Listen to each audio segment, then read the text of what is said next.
Assalamualaikum semuanya, apa kabar hari ini? Kita bertemu lagi di materi pubertas kelas 6, tema 6. Amatilah gambar di samping, gambar manakah yang menunjukkan masa remaja? Berdasarkan gambar di samping, masih ingatkah kamu apa ciri-ciri pubertas pada anak laki-laki dan perempuan? Untuk mengingatnya, yuk simak terus videonya.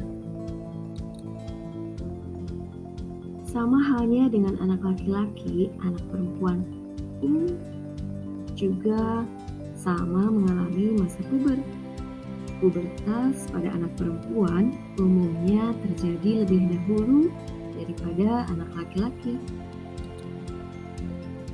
Pubertas pada anak perempuan pada umumnya terjadi antara usia 10 sampai 15 tahun. Nah, sudahkah kamu masuk masa pubertas? Untuk mengetahuinya, jawablah pertanyaan-pertanyaan berikut. Pertanyaan untuk anak laki-laki. Apakah sudah mulai tumbuh rambut tipis di bagian tubuhmu selain rambut di kepala? Kedua, apakah jakun di leher kamu sudah tampak membesar? Yang ketiga, apakah kamu sudah mengalami perubahan suara yang menjadi lebih besar dari suara sebelumnya? Yang keempat, apakah kulitmu sudah lebih kencang dan ototnya membesar? Yang kelima, apakah kamu sudah merasa dadanya lebih bidang dari sebelumnya? Ini untuk pertanyaan anak perempuan. 1. Apakah sudah mulai tumbuh rambut tipis di bagian tubuhmu selain rambut di kepala? Yang kedua, apakah kamu sudah mengalami perubahan suara yang menjadi lebih lengking dari suara sebelumnya? Yang ketiga, apakah pinggulmu sudah mulai melebar?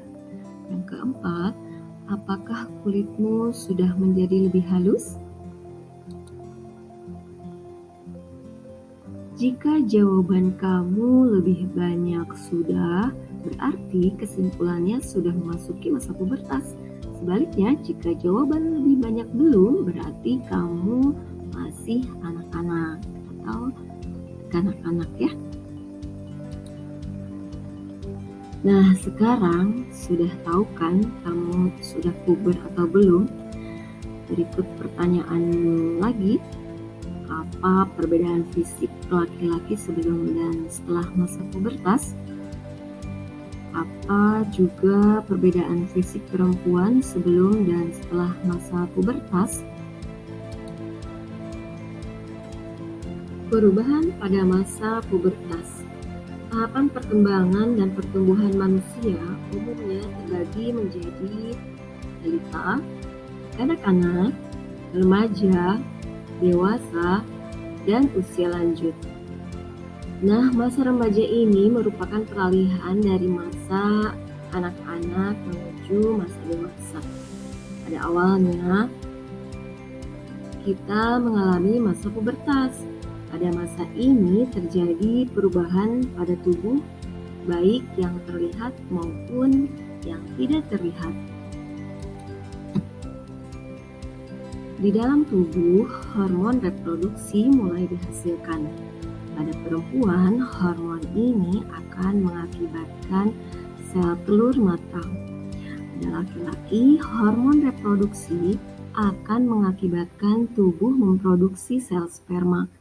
Jika sel telur dan sel sperma bertemu, dapat terjadi pembuahan dan tumbuh menjadi bayi. Pada umumnya, pada masa ini, kesehatan reproduksi remaja akan memperlihatkan ciri-ciri pubertas. Pada perempuan, dia akan mengalami menstruasi setiap jangka waktu tertentu, umumnya setiap 28 hari sekali. Pada laki-laki, dia akan mengeluarkan sperma. Ciri-ciri lain ditandai dengan perubahan tubuh yang terlihat. Pada perempuan, misalnya payudara akan tumbuh sebagai persiapan untuk memberikan ASI atau air susu ibu bagi bayinya kelak. Pada laki-laki, otot-otot tubuhnya berkembang lebih besar dan kuat, sehingga diharapkan laki-laki lebih kuat secara fisik untuk melindungi keluarganya. Pada masa pubertas, terjadi perubahan pada remaja pria dan remaja putri. Pada masa ini, produksi hormon meningkat. Peningkatan produksi hormon ini menyebabkan aktifnya kelenjar minyak dan kelenjar keringat. Aktifnya kedua kelenjar ini dapat mengakibatkan jerawat dan tubuh berbau kurang sedap. Apabila kamu tidak memperhatikan kebersihan badan dan pakaian, tentu akan menimbulkan masalah bagi kesehatan dalam pergaulan bersama teman. Kebersihan dan kesehatan tubuh harus selalu dijaga, termasuk kebersihan dan kesehatan alat reproduksi. Nah, bagaimana dong cara menyikapi masa pubertas? Dan juga cara menjaga kesehatan reproduksi pada masa pubertas. Juga apa saja sih tips sukses pubertas? Untuk jawabannya, kamu bisa tonton video berikutnya. Dan jangan lupa komen, like, dan subscribe-nya untuk menonton video berikutnya.